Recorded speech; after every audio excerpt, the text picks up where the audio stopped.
He gave up half of his city's territory just to keep a housekeeper safe. During a tense sit-down with his deadliest rivals, Cole Viscari didn't blink when they demanded his docks and casino revenues. His only condition? I had to be declared completely untouchable. The rival boss laughed, calling me a pet, and Cole's voice dropped to absolute ice. "She's not my pet," he said. "She's mine, and I'd burn this entire empire to the ground for her." "All right, you and I are going to unpack this madness together." It is straight up 3 in the morning, and Grace Moore jolts awake. Her chest heaves in a pitch-dark room, her brain locked onto one insane mission. She has to drop a heavy envelope into the private quarters of the boss, Cole Viscari. After 2 weeks in his world, Grace knows the brutal rules. She ignores the armed guards and the muffled violence bleeding through the walls. Throwing off her blankets, she steps out in a delicate white and red nightgown that glows like a neon warning sign. Here is the harsh reality of the midnight hour. When raw panic takes the steering wheel of your life, you end up handing over pieces of your soul long before you even realize they are actually gone. This massive estate breathes around her like some giant sleeping beast.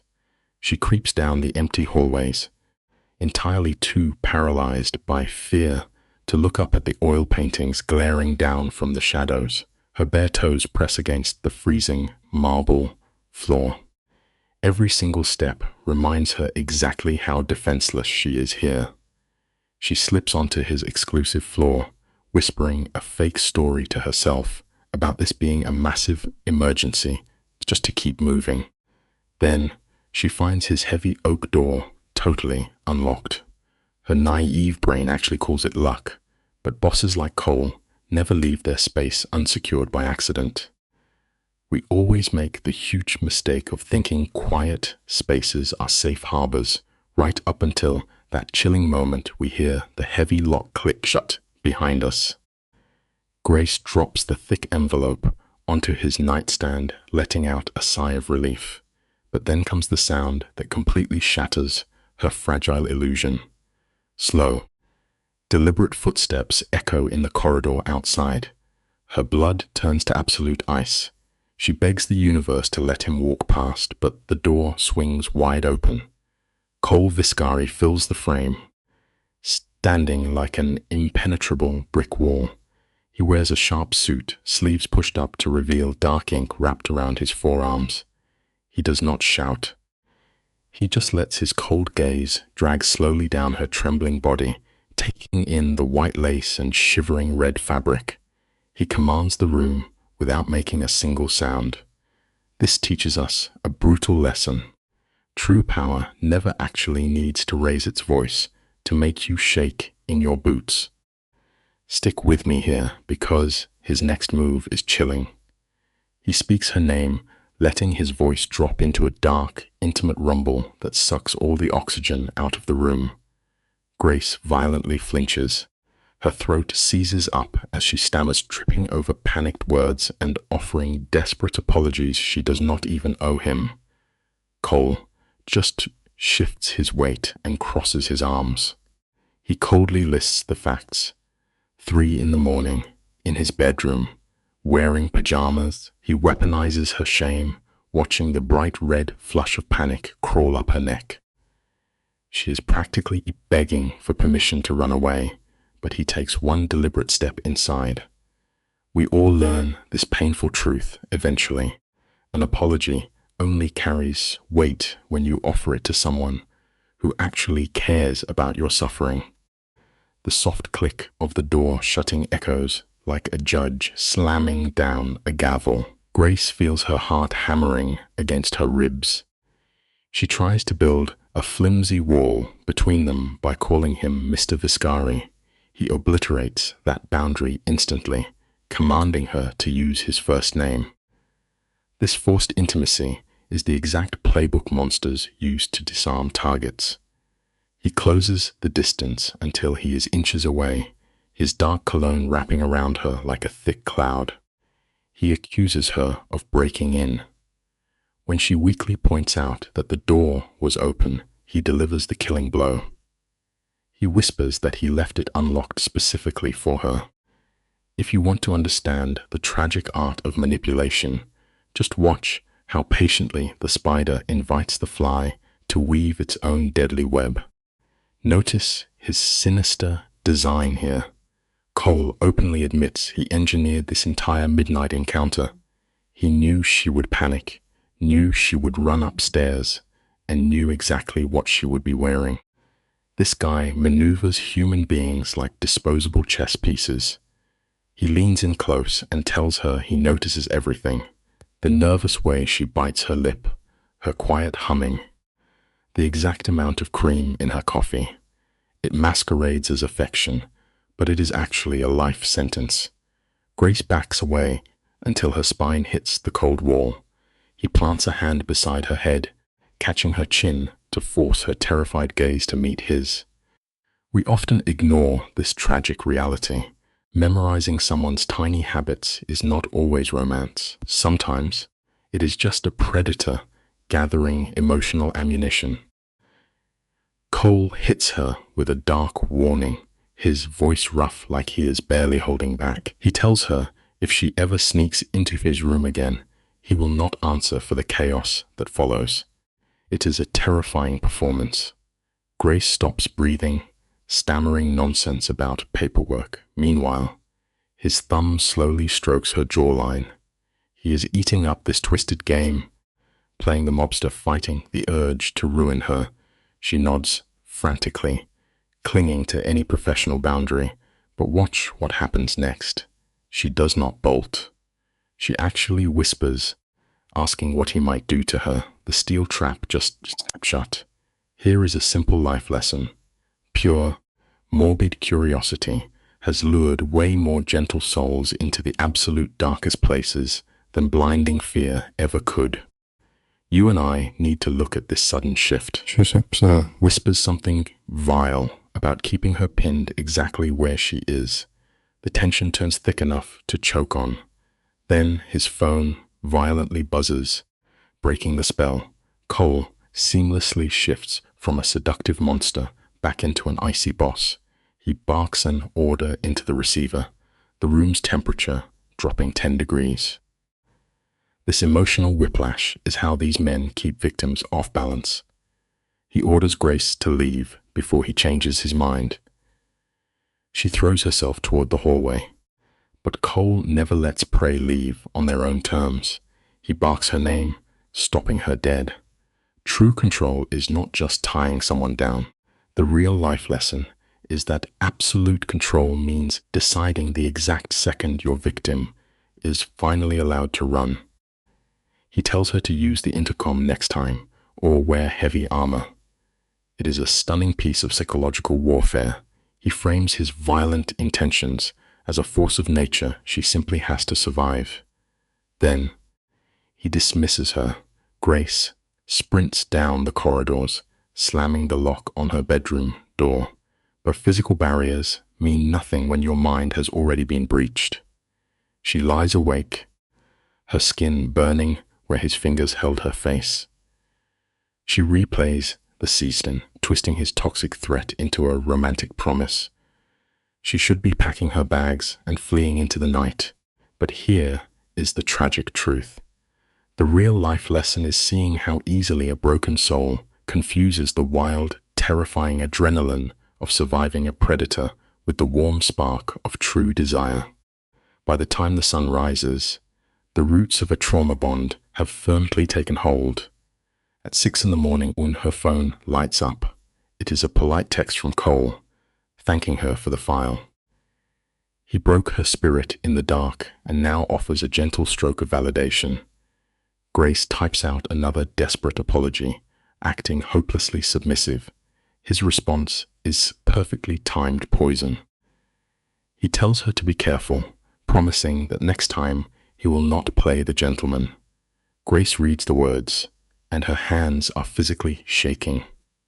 The terror of the night has vanished, swallowed whole by her craving for his dangerous attention. Keep this heavy life lesson in mind. Monsters never pick their targets by accident. They scour the earth, looking specifically for lonely people who are already drowning. Stick with me, because we need to rewind the clock 3 weeks to understand this nightmare. Picture Grace in a faded Illinois town, staring at an ad for a housekeeper in Chicago. The salary is absurd, offering triple her pay with zero experience required. Her best friend begs her to ignore it, warning that it screams of a trap. But Grace is suffocating under the crushing weight of her mother's medical bills. This financial desperation is the exact frequency predators tune into. Grace lies to herself, claiming she is just making a quick phone call to test the waters. Listen closely, because this is a harsh life lesson. The most dangerous lie we ever tell ourselves is that we can peer safely into the abyss, never realizing the darkness is already reaching up to pull us right under. The trap is set with terrifying speed. Grace speaks with Bianca, whose warm voice is designed to melt away doubts. But her questions are ice cold. She asks if Grace can follow orders blindly, without asking why. They are not hiring a mere worker. They are screening for total obedience.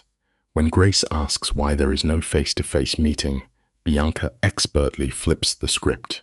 She gently asks if Grace is actually strong enough for the job.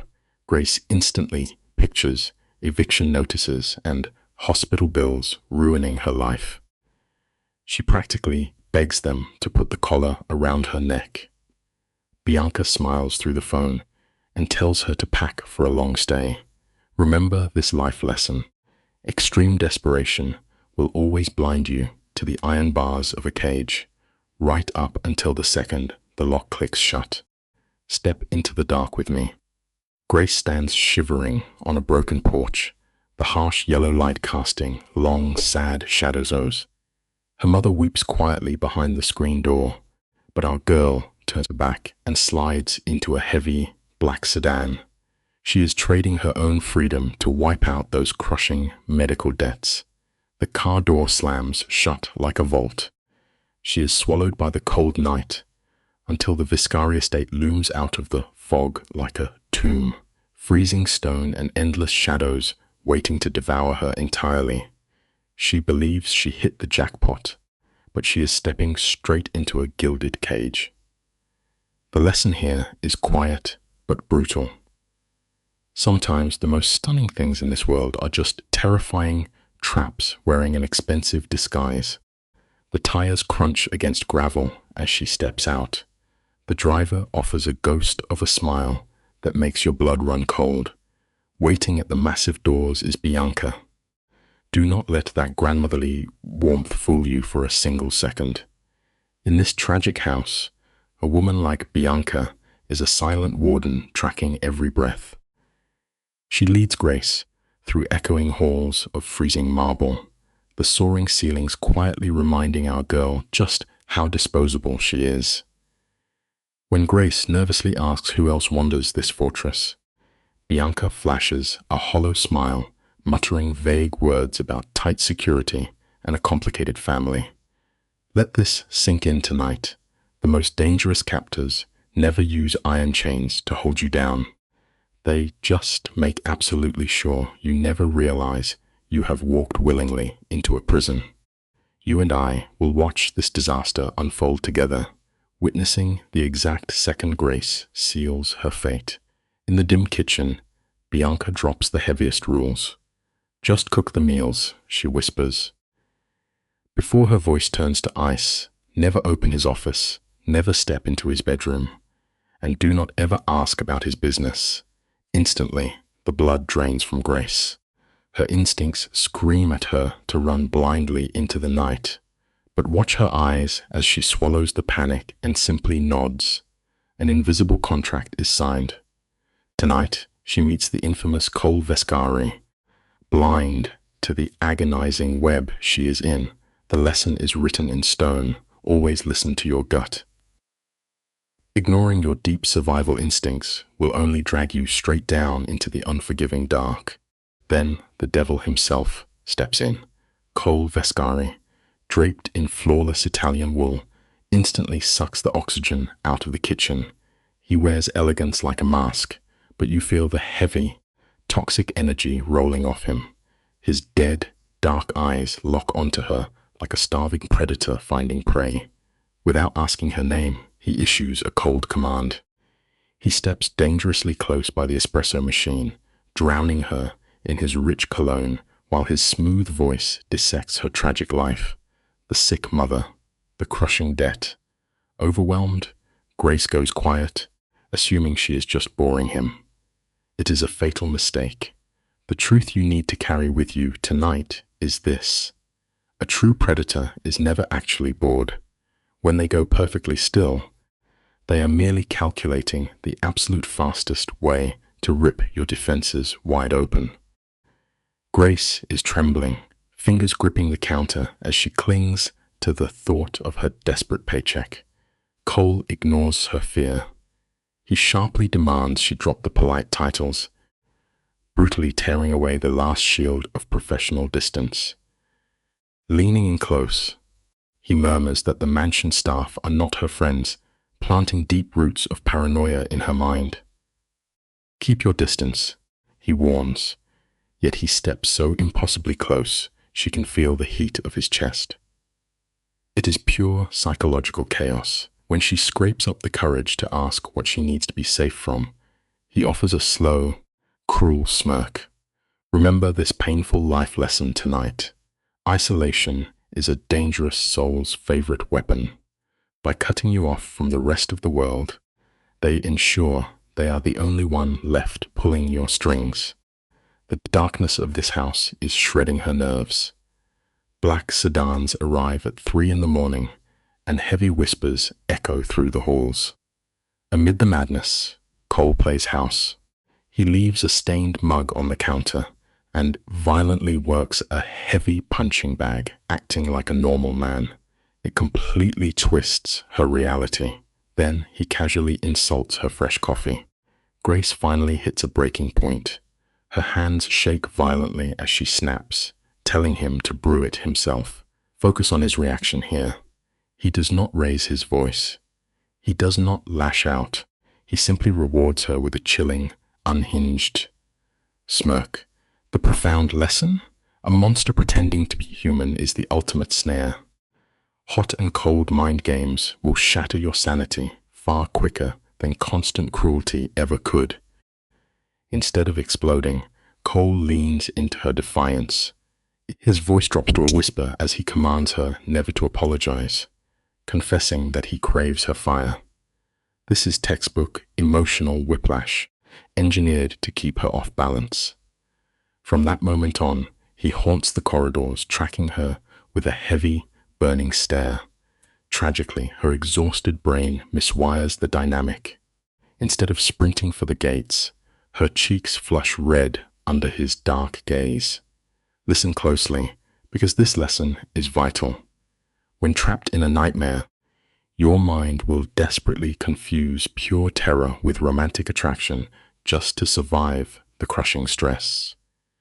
By the time week 2 arrives and she bumps into a guard named Nate in the laundry room, her grip on reality is already fading to black.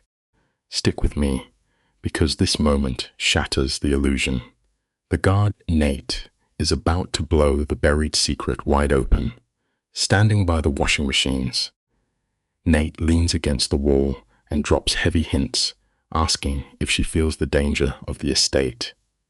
Grace whispers that she is forbidden from asking questions, but Nate just sighs and spills the brutal truth. He reveals that Cole runs a massive crime syndicate. You can practically see her spirit leave her trembling body. Every drop of color drains from her face as the horrifying puzzle pieces lock together. The Mafia kingpin is finally unmasked. The harsh lesson we must all swallow is this: ignoring towering red flags will never save you, and pretending a nightmare is just a dream will not stop the monster from attacking. Nate tries to calm her panic, claiming the boss protects his own people. Later that night, Grace is locked in her bedroom. The blue light of her laptop washes over her face during the most terrifying internet search of her life. The screen is flooded with headlines about racketeering. There is Cole, looking eerily calm in a courthouse photo. Any rational person would be climbing out the window. But Grace just sits there, completely paralyzed. She actually begins to justify staying, anchoring her choice to her mother's crushing medical bills. It is a profound tragedy to witness. The haunting life lesson is that being dead broke forces your hand in the darkest ways. Pure desperation will literally trick your mind into hugging a ticking time bomb just to survive another month. Grace slams the laptop shut and makes the worst internal bargain of her life. She promises herself she will just gather the cash and keep her heart locked in a vault. But you can never outsmart a trauma bond. Fast forward to week 3, and the exhaustion of her terror makes her slip. She stands alone in the vast kitchen, softly humming a tune from her childhood. It is a rare, fragile moment of peace. Suddenly, like a phantom, Cole materializes right behind her. His steps make zero sound on the polished marble. He drops a sarcastic joke about her singing, a calculated move to remind her that his eyes are always on her. Grace practically jumps out of her skin, stammering a terrified apology. The lesson rings loud and clear. Believing you can outplay a toxic mastermind by simply acting emotionally tough is an absolute delusion. Seeing the terror in her eyes, Cole instantly flips the script.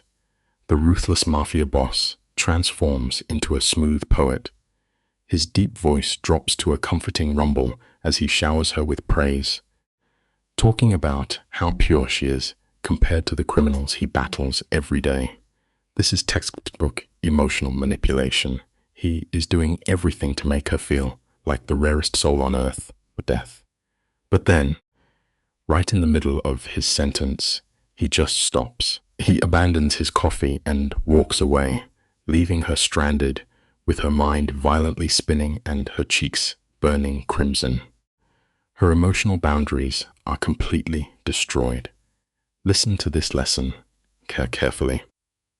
When a walking red flag starts telling you how incredibly different you are, he is just measuring you for a custom-built cage. You and I have probably made the mistake of running from our feelings, but Grace takes it to a new level. She slips into panic avoidance mode, brewing his coffee at dawn and vanishing before he wakes. She is terrified by his dark energy, but secretly obsessed with the electric tension between them. It is tearing her apart. Bianca misses nothing. The house manager corners Grace by the pantry, shredding her pathetic excuses and brutally calling out the chaotic feelings she is hiding. The final life lesson for tonight hits like a freight train. Constantly running away from the shadows that scare you only gives them total power over your mind. Eventually, you have to stop sprinting, turn around, and stare the disaster right in the eye before it consumes you entirely. Listen to the quiet hum of this room. You and I are about to watch a tragedy take root. Bianca stands there, tearing apart Grace's excuse of keeping things professional. Grace is trembling, whispering as she relives her late-night encounter with the kingpin. She describes Cole weaving dark promises and lethal threats into a single breath. It is the trademark of a man confusing terror with seduction. Bianca leans against the cold marble, playing the tragic enabler. She diagnoses him as possessive and completely broken, yet her tone holds no warning. Here is a meaningful life lesson. Enablers will perfectly describe the sharp teeth of the monster, but still gently encourage you to pet it. Bianca keeps spinning this twisted fairy tale, painting Cole's violent obsession as some dark romance. We all know that is just a disguise for psychological suffocation. Grace tries to build one last wall, whispering she is merely a maid in his massive house, but Bianca shatters that defense, confirming his dark eyes are locked entirely on her. Right on cue, Cole steps into the kitchen. He has traded his tailored suits for damp athletic gear. His chest heaves, radiating a raw power that seems to swallow the room. We watch, the heavy sweat gleaming on his brow. The most dangerous life lesson is right here. Seeing your captor as ordinary, breathing flesh and blood, dissolves your very last line of defense, leaving your heart entirely exposed. Let us pause and really feel the weight of this moment together. Watch the energy shift the second Cole locks his unblinking gaze on Grace. She shrinks back instantly, clutching at formal titles like a flimsy paper shield. Cole tears that defense down without a single sound, blurring the rigid lines of command. Left alone, the silence wraps around Grace like an iron vice. Her hands shake as she scrubs the counters, desperate to wipe away her mounting terror. But Cole steps right into her space, his shadow refusing to let her hide. The tension snaps, and she spills her scattered truth and deep fears. We learn a hard life lesson here. Handing your deepest vulnerabilities to a man who thrives on absolute control never buys his mercy. It just gives him the heavy keys to your cage. The angle shifts, turning Cole into a towering shadow that swallows the remaining light. Grace weakly tries to dress up her rising panic as simple professionalism. Cole answers with a low, rumbling laugh that vibrates with mastery. He strips away her fragile lie, his large frame slowly boxing her in against the cold cabinets. The claustrophobia feels physically suffocating in this quiet kitchen. He speaks with a terrifying calm about their inevitable collision. Her spine hits the sharp marble edge, leaving nowhere to run. Slowly, his rough hand rises, floating mere inches from her trembling cheek without ever making contact. Here is a haunting life lesson. The breathless, terrified waiting for a strike can break a person's spirit far faster than the physical blow itself. Stick with me here, because this is exactly where the tragic foundation of their bond truly takes shape. Cole moves closer, using the sheer gravity of his body to pull every ounce of oxygen from the room. Grace throws up her desperate walls, whispering that they belong to completely different worlds. But her ragged breathing betrays her logical words.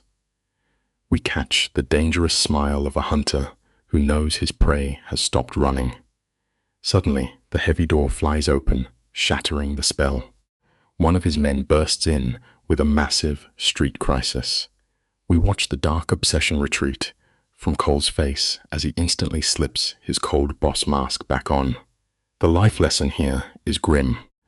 A logical mind can almost never win a brutal war against the raw, pulling gravity of dark desire. It is wild to watch the terrifying speed of his transformation. 1 second, he burns with dark obsession. The next, the ice-cold armor of a ruthless boss snaps perfectly into place. He listens to a rival threat without a single flinch, scheduling a brutal confrontation as casually as ordering a morning coffee. Before leaving, he turns slowly, his dark eyes pinning Grace to the floor. He tells her to stop running. It sounds deceptively gentle, but echoes with the heavy steel of a final command. The oak door clicks shut. She is left standing there, her chest heaving, as the kitchen becomes a locked tomb. Here is a very harsh life lesson to swallow. When you decide to dance on the edge of a sharp blade, you rarely notice you are bleeding until it is far too late to walk away. The fading stars cast jagged shadows. Grace scrubs the floors in a numb rhythm until brutal sounds of a struggle bleed through the walls. Every rational instinct screams at her to run away, but the tragic pull of her dark fascination drags her right toward the fire. Through the oak door she hears a rival making demands, followed by Cole's voice. His tone drops to an unnatural, dead calm. It is the chilling quiet right before a slaughter. Then comes the sickening thud of bone, followed by dead silence. Her trembling hand turns the cold brass handle, sealing her fate. Cole sits behind his desk, his face a mask, while a broken man bleeds on the rug. The life lesson here is brutal. Unchecked curiosity around violent men always leads you straight to the bloody scene of the crime. Cole's dark eyes flick to the door without an ounce of shock. He calmly orders her to leave, shifting his broad shoulders to block her view of the blood. Make no mistake, this is not an act of kindness. It is a predator guarding his fragile possession. When Grace freezes in terror, Cole's voice cracks like a heavy whip demanding absolute obedience. In that thick second, the bleeding man makes his final, fatal mistake. He spits a nasty insult, calling Grace a cheap new toy. The shift in the room is instantaneous. Cole moves with blinding speed. In a single heartbeat, his hand crushes the man's throat, lifting his boots off the floor. The grim life lesson echoes loudly here. Arrogant words spoken in a moment of bitter pride are often the exact iron nails that seal your coffin. The dying man thrashes, tearing uselessly at Cole's grip as his face turns violet. A guard steps forward, reminding the boss that a corpse serves no purpose here. Cole holds the choke for one unbearable second, letting the guy taste death before dropping him to the rug. He delivers an icy warning as the gasping body is dragged away. A suffocating silence fills the office. Cole turns his unreadable eyes back to Grace. Any normal person would be running in terror right now, but the tragic rot has already taken hold. She stares up at the violent man who just nearly ended a life and whispers that he makes her feel safe. The life lesson here is truly terrifying. A mind starved for protection will eventually fall in love with the exact same sword that threatens to destroy it. Like a switch flipping, Cole buries the monster away. His voice softens into a hypnotic hum as he steps closer, swearing she has nothing to fear from his hands. He spins a beautifully twisted lie, painting his violence as a simple duty to keep his world safe. To him, Grace is already his property. He looks deeply into her wide eyes, and we witness his tragic realization. Her innocence is a clear mirror, showing him the rotting blackness of his own soul. His rough hand reaches out, barely grazing her cheek. In a fractured confession, he admits her goodness makes him want to be a better man. The tragedy is laid bare, offering a bitter life lesson. Whenever pure white snow tries to cover up the deep, dark mud, it is always the snow that ends up ruined and permanently stained. Follow me closely here, because we are about to see how deep this tragic sickness goes. Grace stands frozen, her mind at absolute war. Cole shows a fleeting ghost of humanity, admitting he is ruined, urging her to find a gentleman who does not carry the scent of blood. But the damage is done. Later that night, Grace tossing in the dark. Her mind replays the horror on a relentless loop, his hand crushing a throat, followed by his broad back, shielding her from harm. She weeps at her own twisted desires. She knows she should run, but all she hungers for is the heavy weight of his dark protection. Suddenly, her phone lights up the silent room. The life lesson here is clear. The absolute hardest chains to break in life are always the ones we willingly lock around our own hearts. You and I are going to look at this together and decide just how trapped she is. The glowing text reveals a horrifying escalation. Cole casually types that he can see her pacing through his windows across the courtyard. Grace's fingers shake as she replies, calling out his predatory stalking. But Cole offers no apology. He simply twists his madness into a dark, heavy promise of safety. To prove there is nowhere to hide, he sends a chilling list. He names exactly what music she plays, her phone calls, and every anxious habit she thought was private. He ends the message by telling her to stop biting her trembling lower lip right in that exact second. It is a terrifying life lesson in control. When a dark wolf learns the exact rhythm of your breathing, you no longer own your own life. Let you and I sit with this moment for a second. Right here in the quiet, Grace stands frozen, her pale fingers pressed flat against the freezing glass. His massive, suffocating shadow is literally swallowing her room. She tries to build a wall, hands shaking, as she texts that he is crossing professional boundaries. His response is chilling. He types back that he is not inappropriate, just intense. Then comes the cold command to lock her door. We hear the heavy brass lock click into place. But in a moment of pure surrender, she leaves her lamp burning bright, keeping herself entirely visible. It brings us to a quiet, painful truth. When a person realizes they absolutely cannot outrun the dark, they often just stop running, give up, and invite the monster right inside. The clothes in this underworld always tell the real story. Bianca tosses a restrictive black gown onto the mattress, a harsh contrast to the faded hoodies Grace uses to hide. Panic sets in. Grace argues that a regular girl has no business wearing expensive silk, but Bianca delivers the cold reality without blinking. The boss demands she be entirely visible tonight. This man will be crawling with absolute predators. By stripping away her armor and forcing her into the light, Cole is branding her. He is using that dark silk as a neon warning sign to every other wolf in the building. It is a raw, terrifying display of ownership, and it teaches us a heavy lesson. Being beautiful is rarely a shield.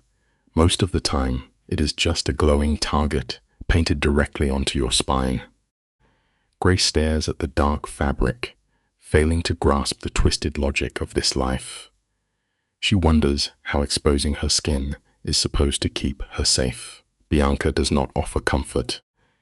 In a world built on violence, a highly visible prize is a loudly claimed prize. The clock ticks to 7:45. Grace steps in front of the mirror and her breath catches. The quiet girl is gone, replaced by a breathtaking stranger draped in elegant shadows. The reflection offers a heartbreaking truth. We only understand how precious our innocence was in the exact moment we feel it slipping away. Suddenly, Nate leans against the doorframe, whistling softly. Hey, Joey's goal is going to lose his mind.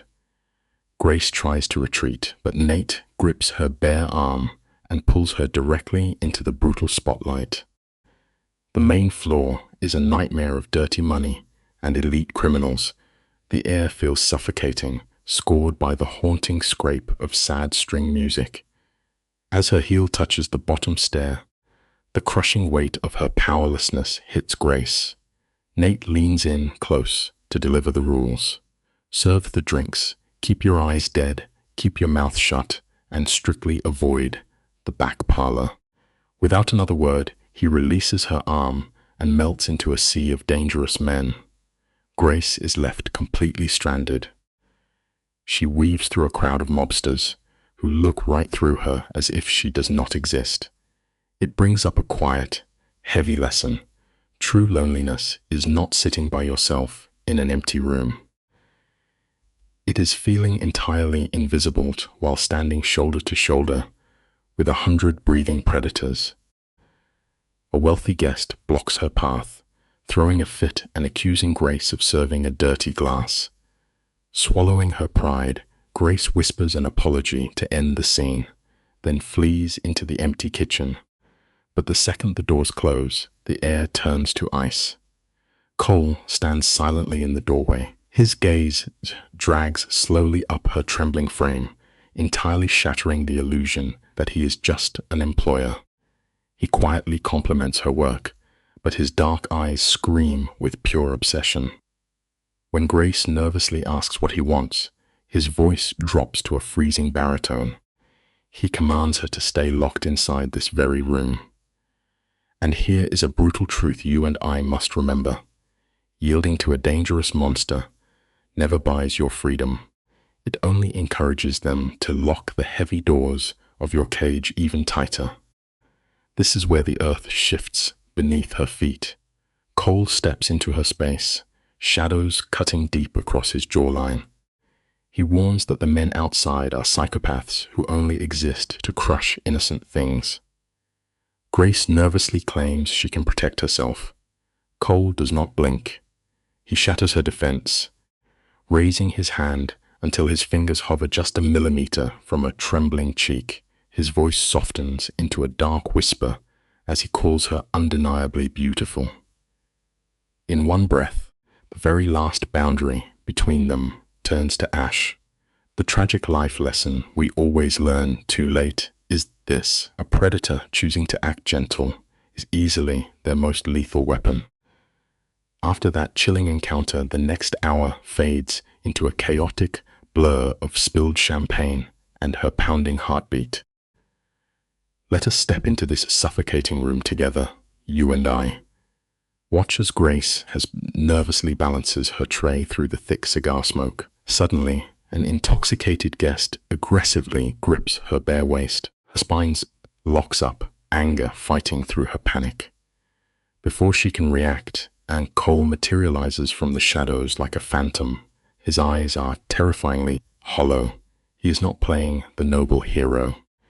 In his twisted reality, a stranger just touched his personal property, and now he requires blood. He leans in and whispers something so venomous that the drunk man instantly turns to stone. The haunting life lesson here is simple. The absolute most dangerous monster in the room never has to raise his voice to prove that he holds all the power.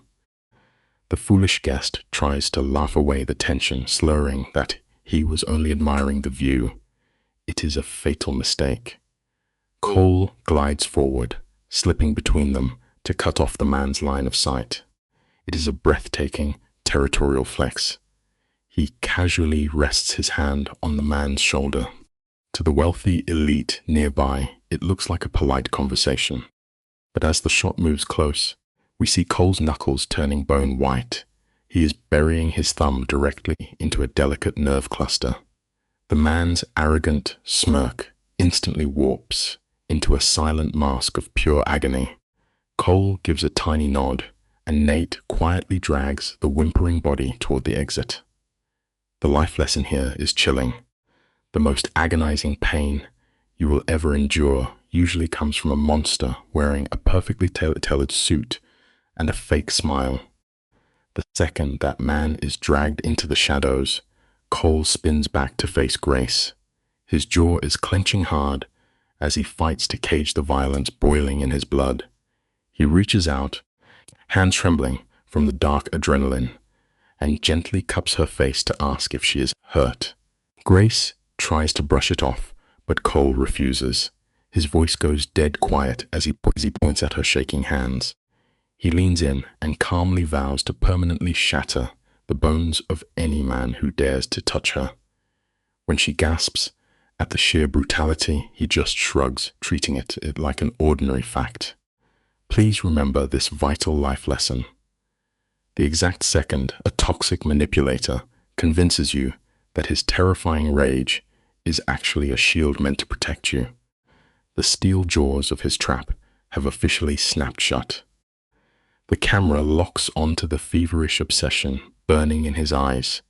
He leans down and whispers that she is pure. In his twisted mind, she is the last clean thing in his rotten existence. He is a damned soul, desperately trying to hoard the only light he can still see. He vows to burn the mansion to ash before letting anyone disrespect her. Suddenly, the heavy oak doors slam open. A rival syndicate arrives. Instantly, the gentle protector vanishes and the cold boss returns. He barks out strict new orders. She must stay by the guards and cannot walk these halls alone. He promises to find her later. Let us reflect on a painful life lesson as she quietly obeys. Forcing someone into total isolation while pretending it is loving protection is exactly how a toxic monster forges an unbreakable chain. Grace retreats into the shadows, her mind fighting a losing war against her racing pulse. The terrible seeds of a trauma bond have officially been planted. She ghosts through the party, but her eyes constantly track Cole. Every time his cold stare cuts through the crowd to find her, her damaged heart helplessly skips a beat. It is tragic watching her confuse his toxic surveillance for genuine romance. Later, hiding in the dark pantry, she overhears two guards whispering. Cole did not just kick that drunk guest out. He dragged him into an alley and literally shattered his hand to pieces. This reveals a dark life lesson. When your mind is trapped in a cage with no visible exit, it will do absolutely anything to survive, even if that means falling madly in love with the monster holding the keys. You and I really need to unpack this madness. A normal person hears a story about shattered bones and immediately hits the panic button. But not Grace. Her emotional compass is broken. Instead of running for her life, her cheeks flush hot and she gets swept up in his toxic violence. Stockholm Syndrome has officially taken the wheel. Fast forward to 1 a.m. The guests have vanished. The mansion is dead quiet, and Grace is nervously scrubbing the counters, trying to act normal. Suddenly, without a single sound, Cole drops his massive shadow across the floor, completely cornering her against the sink. Listen to me, because the life lesson here hits hard. There is nowhere left to hide when your own damaged mind has already handed the front door keys straight over to the villain. Picture this scene with me. Cole moves in right behind her, so close the heat off his skin seeps straight through her dress. He is playing a very dark game of psychological chess, deliberately frying her senses. His voice drops to a shattered whisper, confessing that his iron grip on control is completely gone. For a ruthless crime boss to admit he is drowning in obsession, that is terrifying. Then his hand wraps around her neck, a predator claiming his meal. He murmurs that seeing another man touch her did not spark a need to protect. It just made him want to leave a body behind. It is a blinding red flag. Listen closely, because here is a lesson we all need. To a deeply toxic soul, you are never a person to cherish. You are just a shiny prize, and touching what is theirs is a fatal mistake. The heavy silence in that room is enough to suffocate a person. Cole drops a devastating reality on her, holding her gaze as he flatly declares she belongs to him now. There is no question in his eyes, no request for permission. To a man like him, basic morality is just a minor inconvenience. He challenges her to pull away, fully aware he has already broken into her mind and rewired her defenses. And Grace? She just crumbles. Her voice trembles as she confesses she has felt this dark pull since the very beginning. The trauma bond has locked its jaws around her heart. She weeps about not knowing how to survive in his shadow, and he simply stares into her soul, praising her bravery. Here is a truth that hurts to swallow. When we confuse sheer panic with passion, we are the ones who lock the cage. Just as the air grows unbearably tight, he slips into this flawless imitation of a gentleman. He asks if he can lean in, handing her a beautiful, fragile lie that she is still the one steering the ship. The moment their lips collide, the sheer rush of adrenaline completely buries her reason. Then he pulls away and casually shatters the world she knew. She is no longer an employee. She is personal property. He promises to burn the earth to ash for anyone who even glances her way. When she tries to call out his madness, he disarms her with cold honesty, openly confessing how toxic he is. He is using his own brokenness as a weapon to make her stay. Let this sink in for a moment. We have to stop offering our hearts to dangerous people just because they show us a glimpse of their wounds. He pulls her back against his chest, and this embrace is nothing but emotional warfare. He breathes into her ear that she is never walking away, quietly erasing any hope of escape she had left. Then comes the final, fatal trick. He offers up his own tragedy, claiming he is a ruined man who will somehow become whole just for her. Just like that, the trap snaps shut. She suddenly feels like it is her soul's purpose to heal this violent man. As he leads her down the long hall, their fingers tied together, you can see the fight drain out of her completely. She accepts the darkness of his world. It reveals a quiet, tragic flaw in how we are wired. When a person feels entirely cornered with nowhere left to run, the mind will try to survive by falling deeply in love with the monster. Stay close to me on this one, because you and I need to look at the anatomy of a trap. He is running an old script from the dark corners of the heart. Cut her off from the world, dismantle her defenses, and flood her with an illusion of care. Watch how quickly her universe shrinks. 3 days bleed away, and the morning light reveals his deadliest man, standing outside her door like a statue of stone. The man is entirely cold, a weapon waiting to be fired. That fragile sense of safety Grace held on to, gone forever. She finally understands she is just a prized captive in a velvet box. It brings us to a harsh reality you can never afford to forget. The most inescapable prisons on this earth do not need a single bar of iron to keep you inside. The sky is barely turning grey, but her old life is already buried. The guard delivers the freezing truth. She has a permanent shadow now, because rival bloodlines have hunted down their sanctuary. She is summoned downstairs, and we find the mastermind waiting like a storm about to break. At first, he gives her nothing but a heavy, crushing silence, letting the dread claw at her nerves. When he finally raises his head and locks onto her, the raw violence in his stare physically pushes her backward.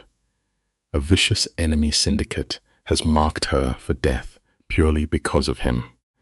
It is a heavy burden to carry, and it leaves us with a bitter lesson. When you choose to walk hand in hand with a man who lives in the shadows, you are forced to inherit every single one of his demons. Beneath the cold glare of the lights, Cole lays out the grim reality. The enemies know she is his one vulnerability, turning her into the ultimate target. He steps right into her space, bending down to trap her in a dark, unblinking stare. He needs her to feel the crushing weight of his violent life.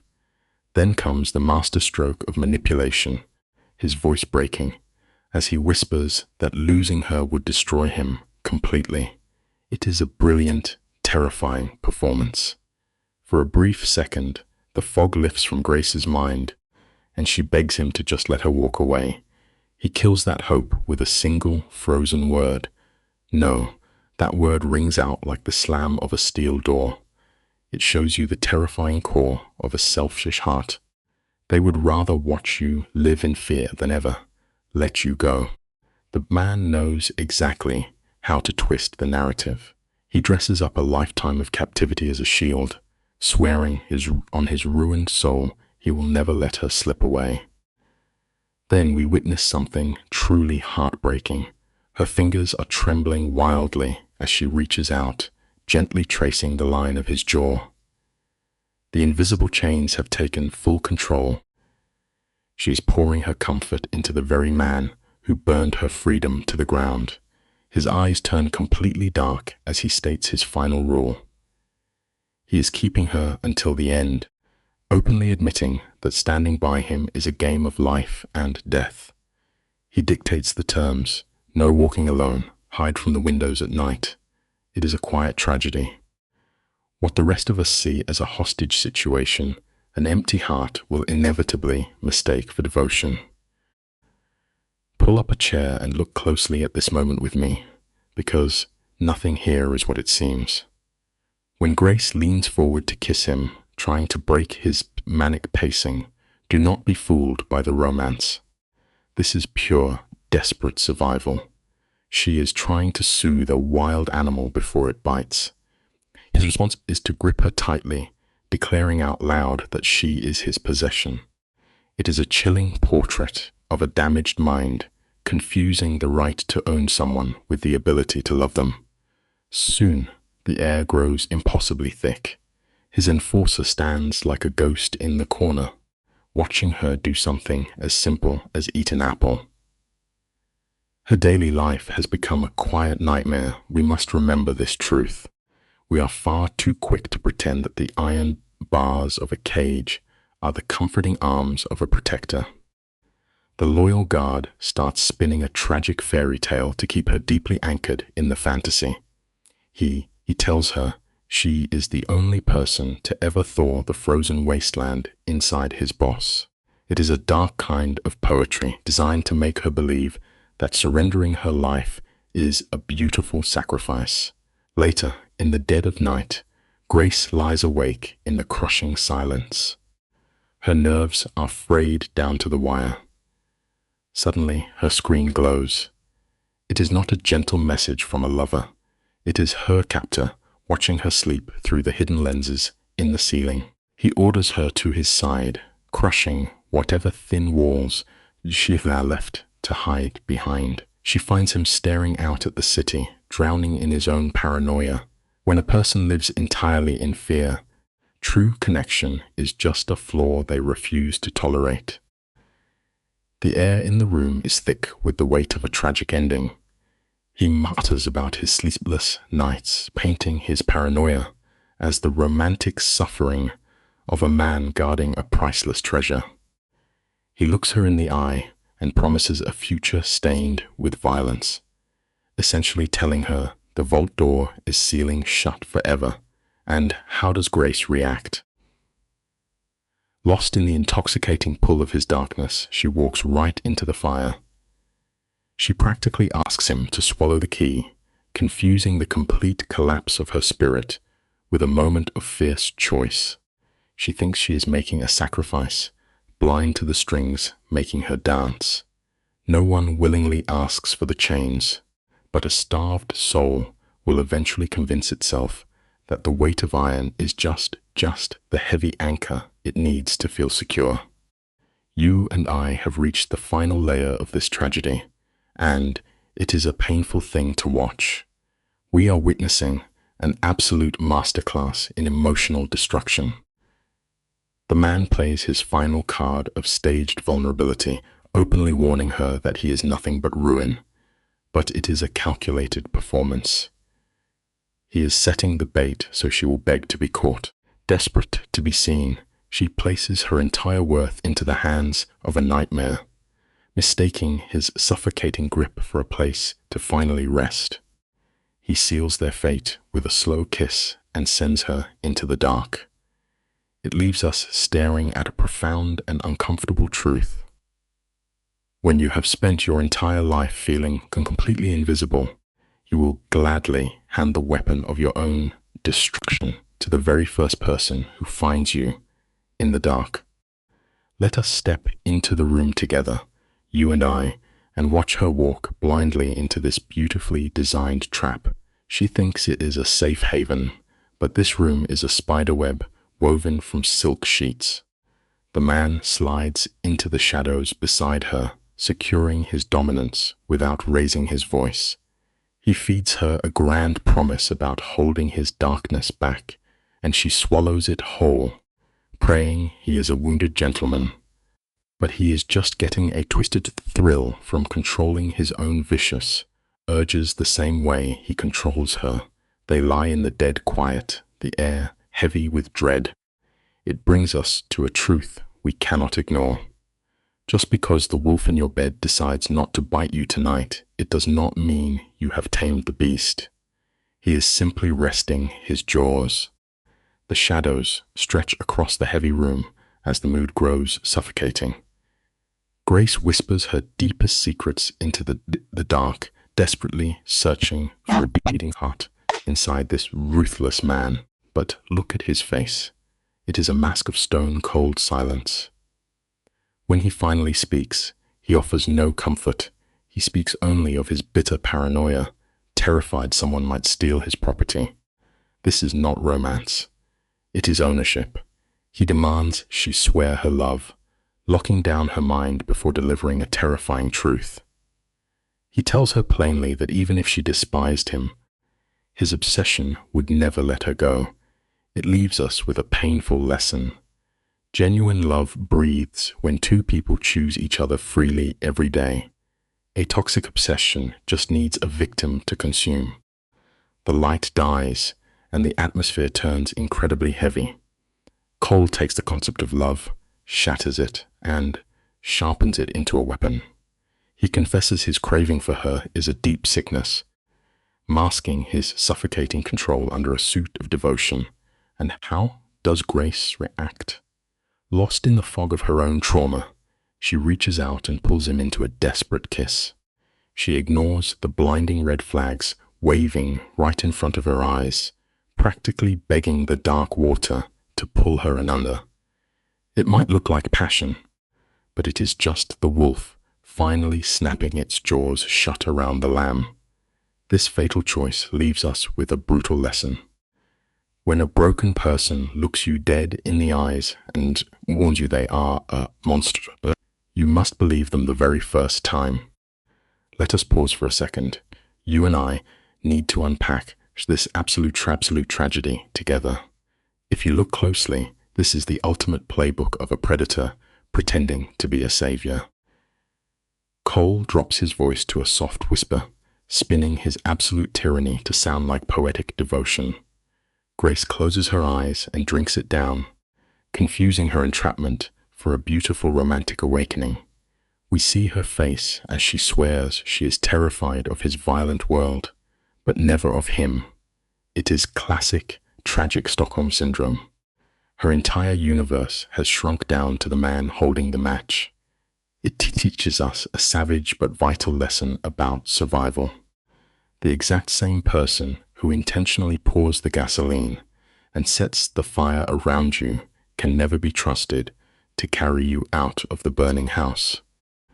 Notice how his hands lock around her waist, physically pinning her against him.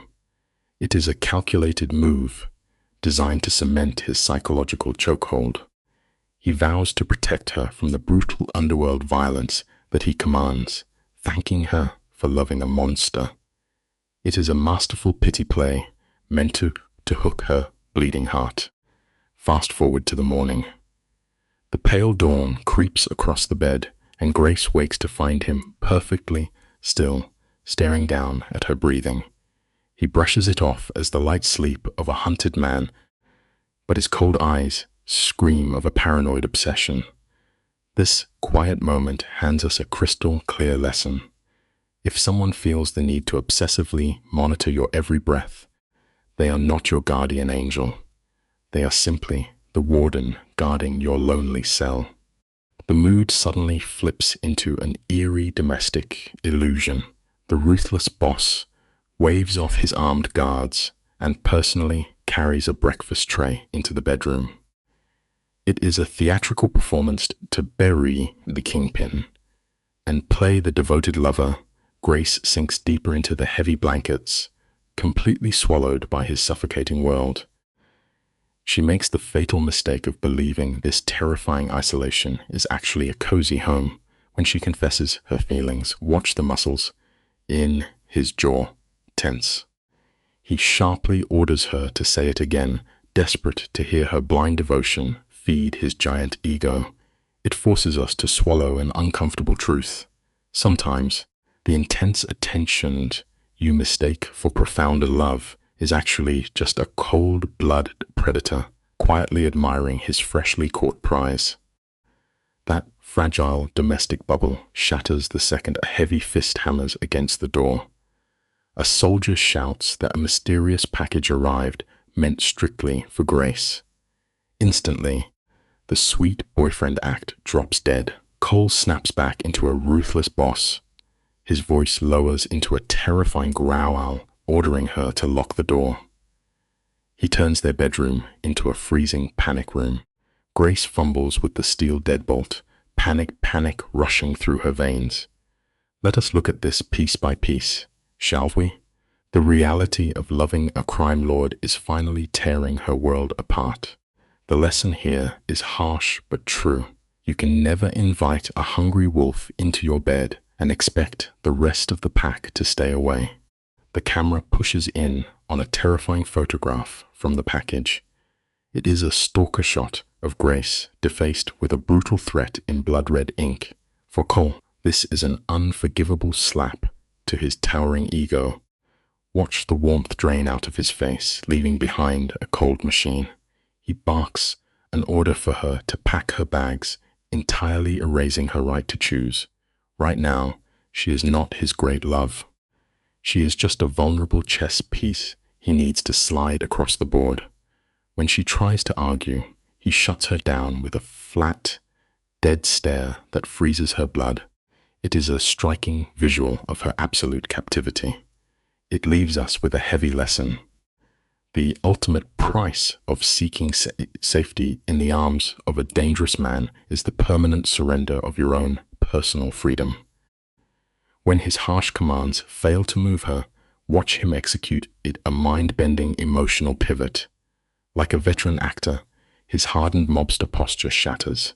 His voice begins to crack, and he begs her through wet, fake tears to simply let him keep her alive. This is weaponized vulnerability used against a woman drowning in a severe trauma bond. Shattered by his crying, Grace caves and refuses to leave his side, buying into the tragic delusion that they are equal partners. They agree on a short split, a move he twists to look like his own agonizing sacrifice. He holds every puppet string, yet makes her feel like she holds the scissors. Here is the lesson we must carry. Real compromise is never built on a foundation of calculated manipulation dressed up as desperate, broken tears. The silent drive deep into the dark woods perfectly mirrors her descent into Mafia captivity. 2 armed enforcers escort her away from civilization, dropping her off at a brutal, hidden fortress. Grace forces a trembling smile, calling the massive house beautiful, to pretend this nightmare is just a romantic getaway. But look around. Those heavy steel doors and unblinking cameras tell the real story. Cole just locked his most prized asset inside an impenetrable vault. The freezing air and shadowed halls are a constant reminder of exactly who owns her life now. This haunting picture of toxic attachment delivers a massive truth. A beautifully decorated mansion is still nothing more than a suffocating prison cage if you are not allowed to walk out the front door. The scene cuts to the dark halls of Vittorio's estate. Luca paces like a trapped ghost, the steel of his gun trembling in his grip. The raw agony is crushing. The biggest enemy of his life. The man who ordered the hit on his bloodline is the exact same father figure who tucked him in during stormy nights in the gutter.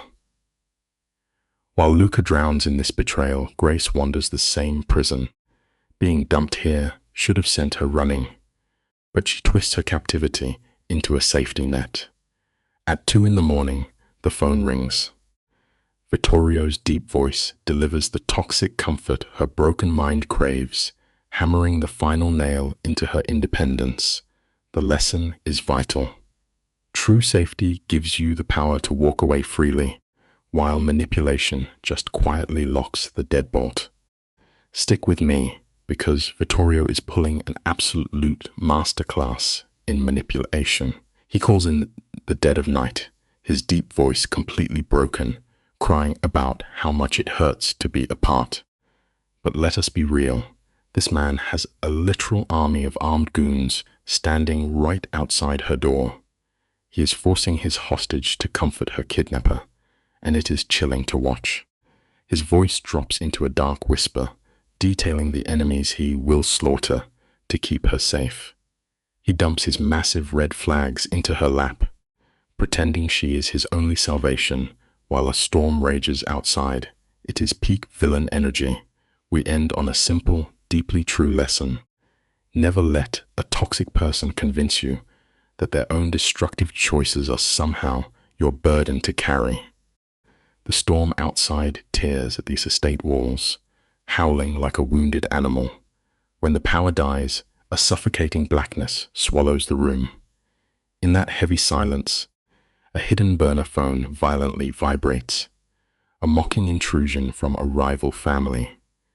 A cold voice promises that no fortress can stop the coming slaughter, instantly tearing Luca's fragile peace to shreds. Hours drag by in dread before the heavy doors finally crash open. Vittorio stands there, soaked in freezing rain, stalking the shadows like a predator starved for blood. Listen to me, friends in the dark. It is a chilling sight that exposes a bitter truth. Having a ruthless monster guard your door does not actually mean you are protected. It simply guarantees you will be caught right in the center of their bloody crossfire. Let us lean in and really look at what happens next. Vittorio touches Luca's face, checking her for bruises. But watch his eyes. They are completely frantic. This is not the tender touch of a caring lover. This is a desperate thief checking the lock on his most valuable stolen treasure. He whispers promises of a midnight flight, painting a gorgeous picture of an island. Escape. Do not let the romance fool you. He is simply offering to paint the bars of her cage a brighter color. Over in the quiet shadows, Marco realizes the terrifying truth. That anonymous phone call was never a promise of murder. It was bait, designed to reveal the king's only vulnerability. The lesson here is quiet but deadly. The people we cling to the hardest often become the exact weapons the world uses to finally break us. Look at the naked panic bleeding through Vittorio's normally frozen expression. In his desperation to hold on to her, he just handed his enemies the keys to his kingdom. He proved that the untouchable boss has a beating heart that can be stabbed. He grips Luca so tightly it almost hurts, while Marco quietly lays out the cold reality. The cartel bluffed just to confirm she is the absolute center of his universe. Vittorio whispers that she is his ultimate strength, but we can all feel the heavy lie hanging in the cold room. The rain hammers the glass, trapping them together inside a suffocating bubble of fear and denial. It leaves us with a painful truth to carry into the night.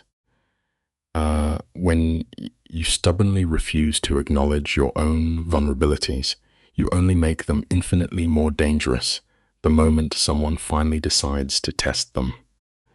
The shadows stretch long and sharp across the floorboards, matching the darkness inside Vittorio. He pulls her in, his chest heaving, needing the physical heat of her skin just to keep his own demons at bay.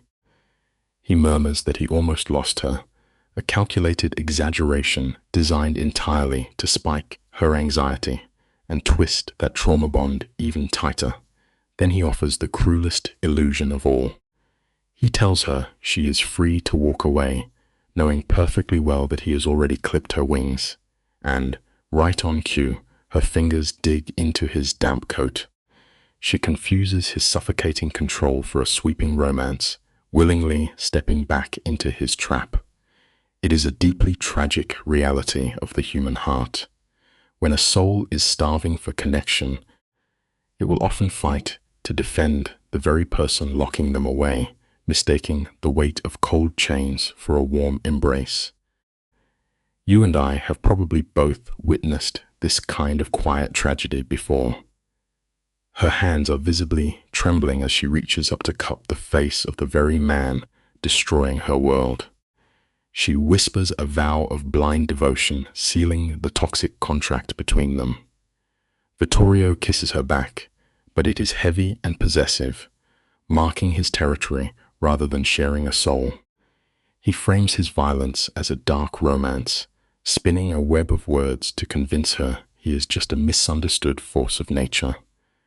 And as the rain washes the glass, she gently asks about his childhood scars, searching desperately for the wounded boy beneath the monster.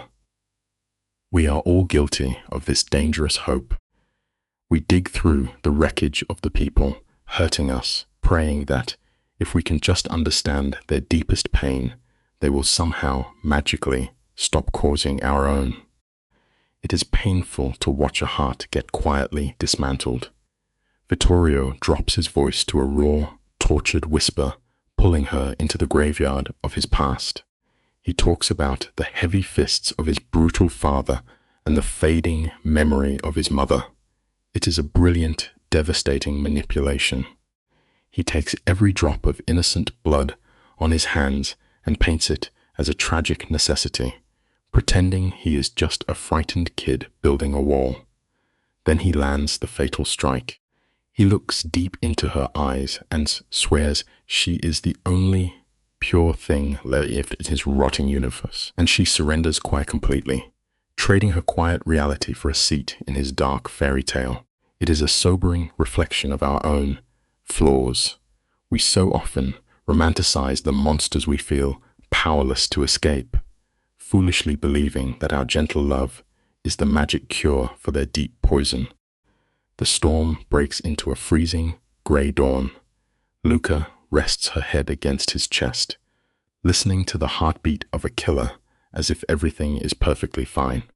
She has convinced herself that this violent nightmare is vastly superior to a quiet life without him. He softly calls himself a demon who managed to capture an angel, a beautiful piece of poetry designed entirely to chain her soul to his darkness. He tosses out a faint warning about his true nature, laying the groundwork so he can later claim she had a choice. And tragically, she presses her fingers to his lips, actively choosing to stay blind to the ugly truth. It is a bitter pill for anyone to swallow. Sometimes we are so intensely terrified of standing alone in the cold that we will walk willingly into a raging fire, mistaking the painful burns for genuine warmth. The timing here is absolutely clinical. As pale morning sunlight washes the room, Vittorio demands her forever. He wears the mask of a broken man, begging her to stay in his darkness. Without a single second of hesitation, Luca softly agrees. In one breath, she signs away her freedom, her past, and her very name. But pay close attention to the subtle shift in Vittorio's expression. The relief washing over his face is not the warm glow of a man deeply in love. It is the chilling, quiet satisfaction of a predator listening to the lock of a steel cage snapping shut. It serves as a haunting reminder to guard your heart after a deep trauma. A passionate, desperate vow to never let you go is sometimes just a beautifully wrapped, permanent prison sentence in disguise. Stick with me here, because the reality distortion is staggering. The iron gates swing open, and Vittorio flawlessly rebrands his armed fortress as their private sanctuary. By promising that his empire is now hers, he is not crowning her as an equal queen. He is turning her into his accomplice. Luca beams, gripping his hand as they walk past men carrying heavy rifles. Inside, the claustrophobia instantly suffocates the room with towering stone walls and hidden cameras. When she questions the heavy guard presence, he simply pulls her against his chest, whispering that it is only to keep her safe. But here is the bitter truth we all must remember. When someone insists on isolating you for your own protection, they are usually only protecting their absolute control over your life. The tension in this grand foyer is heavy enough to crush a man's lungs. Vittorio stands effortlessly, promising to erase an entire bloodline if they dare touch her. He motions for Luca to go upstairs, attempting to lock his beautiful bird away before the real wolves show up. But look at the sudden defiance in her eyes. Her chin lifts. She completely refuses to hide. Using his own dangerous words against him, she insists on standing right where the blood and money are traded. The frightened girl is gone, replaced by someone demanding a front row seat to his brutal world.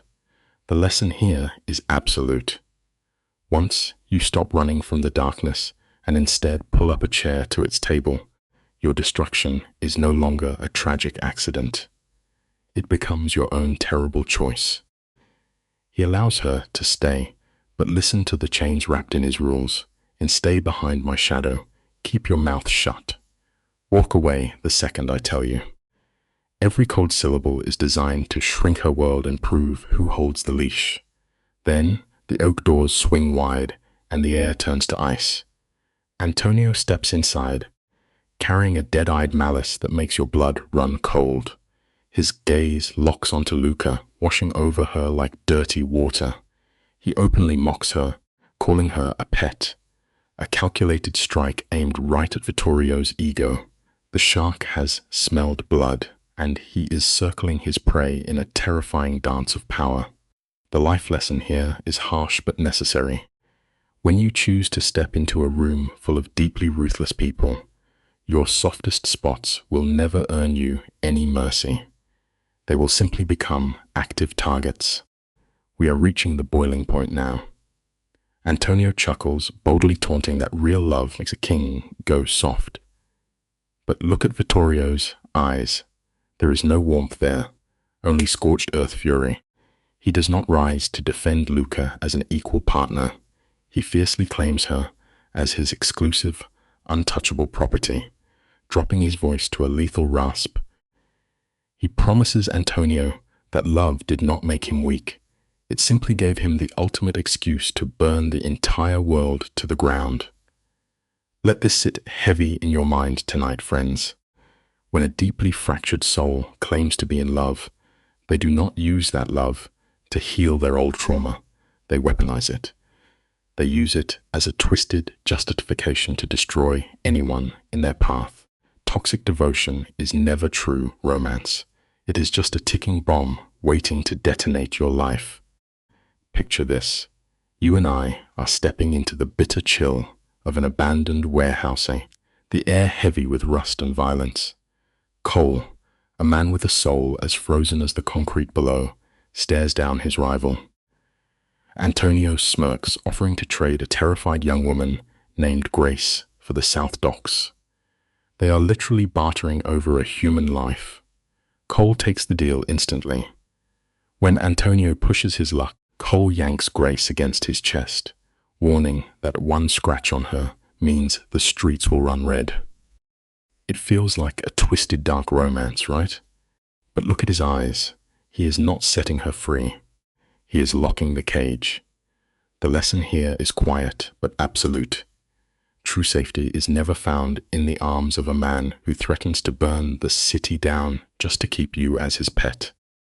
Antonio turns away, the heavy metal door slamming shut, sealing them in silence. This is the exact moment the poison slips into the water. Grace exhales a trembling breath, foolishly believing the nightmare has passed. She has no idea the real terror is just beginning.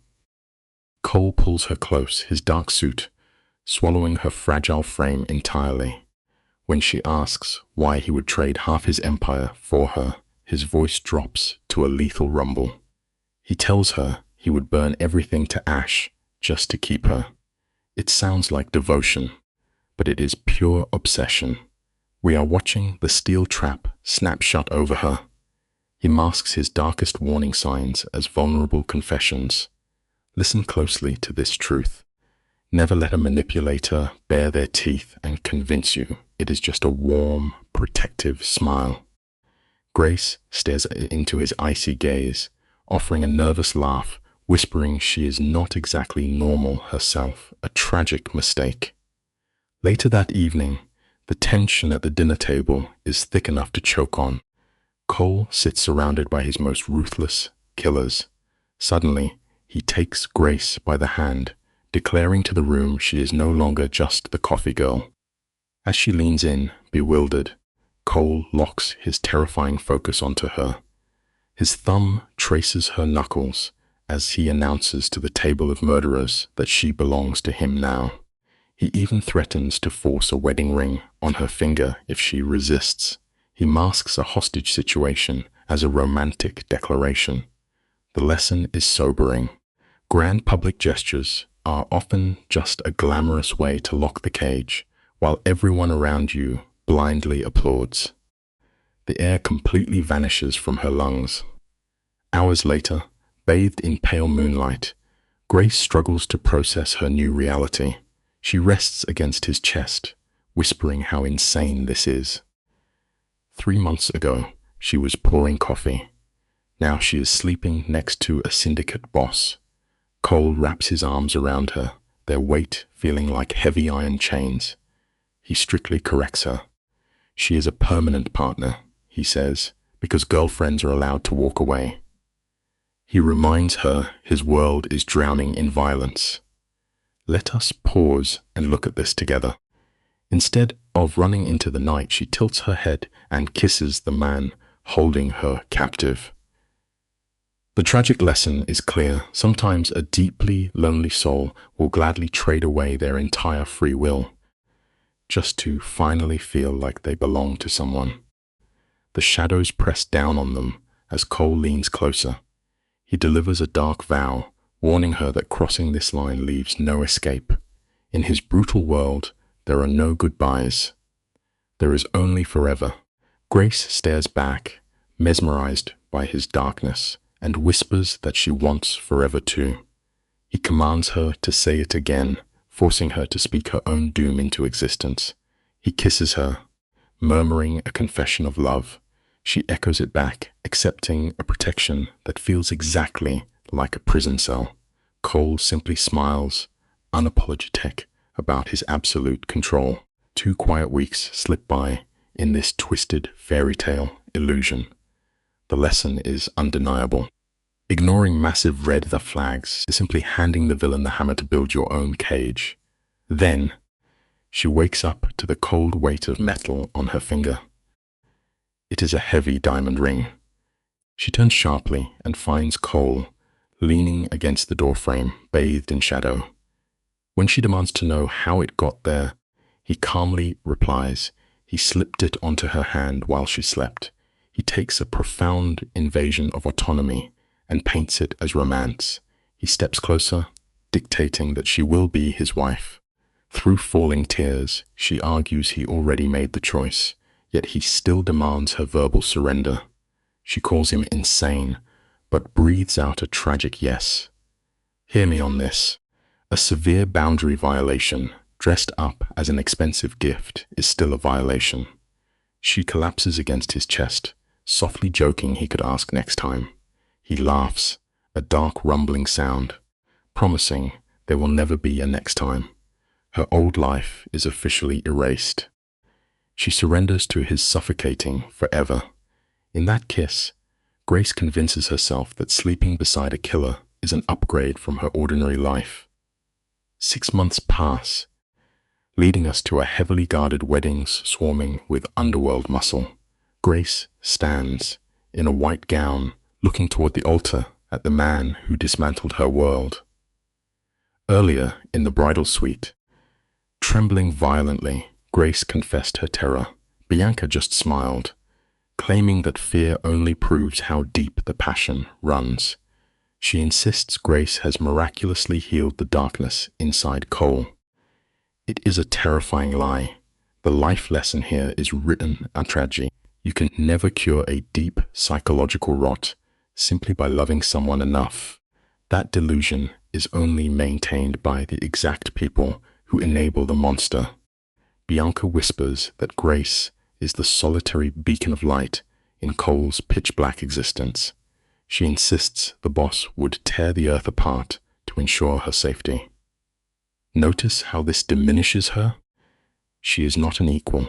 She is a fragile treasure locked behind glass. Out at the altar, sunlight flashes as Cole slips the band onto her finger. He delivers a masterclass in manipulation. His voice cracks as he confesses he struggles with emotion, but she inspires him to be better. He pledges his life to her protection. Grace weeps, assuring him he already holds her heart. Here is the massive life lesson we cannot ignore. True safety is never found in the embrace of the predator who constructed your cage.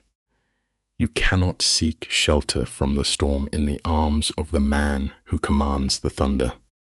Grace gazes up, vowing this syndicate leader is everything she never realized she needed. Cole mirrors her words, sliding the psychological deadbolt into place. They kiss as a crowd of killers erupts in applause. Later, as the reception bleeds into the evening gardens, watch his posture. He refuses to release her hand for a single breath. When Grace teases him for being possessive, his tone turns deadly serious. He reminds her she is his wife now, meaning he dictates where she stands. He pulls her flush against his chest for a dance, physically walling her off from the world. Whispering into her hair, he asks if she is happy. She sighs, declaring she is deliriously happy. The lesson is critical. Always pay attention when someone quietly isolates you. Given his absolute control, delirious is the only fitting word. Cole traces a finger along her jaw, his mouth curving into a shadow of a smile. He promises to keep her happy for the next 80 years. She hears a fairy tale, but he just handed down a life sentence. As the guests depart, he reveals his next strategic play. They are vanishing to a private island, entirely disconnected from the world. He insists he needs her entirely to himself. When she questions their safety, he casually admits a mercenary army will patrol the shores. He paints it as a tranquil escape from his violent life, and she falls for it, whispering that it sounds perfect. You and I must see the truth behind the smoke. The life lesson is simple. Forced isolation is never a genuine getaway. An island locked down by armed guards is not a romantic escape. It is simply a maximum security prison dressed in luxury. He guides her to the car, calling her Mrs. Viscari for the first time. A shiver of excitement races down her spine, blind to the reality that her former self has been erased. As the sedan glides past the iron gates, she reflects. 6 months ago, she was dragged up this driveway in terror. Now she views this nightmare as a beautiful fantasy. Her mind hijacked her survival instincts, twisting terror into gratitude. She leans back, laughing, confessing she fell for Chicago's most dangerous man. They smile, treating her abduction like a charming memory. Then the warmth vanishes. Cole's eyes turn to frost as he snaps back into command, issuing a cold, possessive rule about how she is allowed to dress. The closing lesson is vital. Your true identity should never be sacrificed just to feed another person's relentless need for power. The yellow street lights bleed across the leather seats as the car tears through the night. He whispers a warning, claiming he cannot be held responsible if she pushes his limits. It is a cold threat disguised as passion, and she swallows it whole, sealing her submission.